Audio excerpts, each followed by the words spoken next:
পঞ্চগড়ে ইজতেমার নামে কাদিয়ানীদের আস্ফালন বন্ধ করতে সরকারের হস্তক্ষেপ কামনা করেছে হেফাজতের আমির ও আল জামিয়াতুল ইহিয়া দারুল উলুম মঈনুল ইসলাম হাটহাজারী মাদ্রাসার পরিচালক আল্লামা শাহ আহমেদ শফি।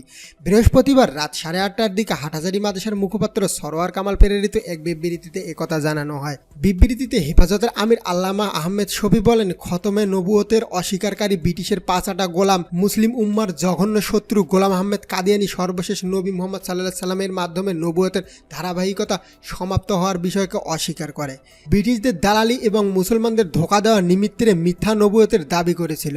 ভারত সাম্রাজ্যকে যেসব ব্রিটিশ বেনিয়ারা দীর্ঘ 190 বছর গ্রাস করেছিল, তাদের তল্পিবাহক হয়ে মির্জা গোলাম আহমেদ কাদিয়ানী ভণ্ড নবুয়তের দাবিদার সেজে ইসলাম ধর্মের বিরুদ্ধে প্রকাশ্যে প্রোপাগান্ডায় লিপ্ত হয়। কাদিয়ানী ইজমের উৎস পাকিস্তান এমনটা দাবি করে তিনি বলেন, 1978 সালের 7 সেপ্টেম্বর পাকিস্তানের জাতীয় পরিষদ সংবিধান সংশোধনীর মাধ্যমে মির্জা গোলাম আহমেদ কাদিয়ানীর অনুসারীদের ইসলামের গণ্ডি বহির্ভূত অমুসলিম সংখ্যালঘু ঘোষণা করেছে। এরই ধারাবাহিকতায় বিশ্বের বিভিন্ন দেশে কাদিয়ানীদের অমুসলিম ঘোষণা করা হয়েছে। বাংলাদেশে কাদিয়ানীদের অমুসলিম ঘোষণা করার জোর দাবি জানিয়ে হেফাজতের আমির আরও বলেন, কাদিয়ানীরা অমুসলিম হওয়া সত্ত্বেও আহমদিয়া মুসলিম জামাত নামে নিজেদের মুসলমান বলে বিশ্বনবীর খতমে নবুয়তকে পদদলিত করে যাচ্ছে।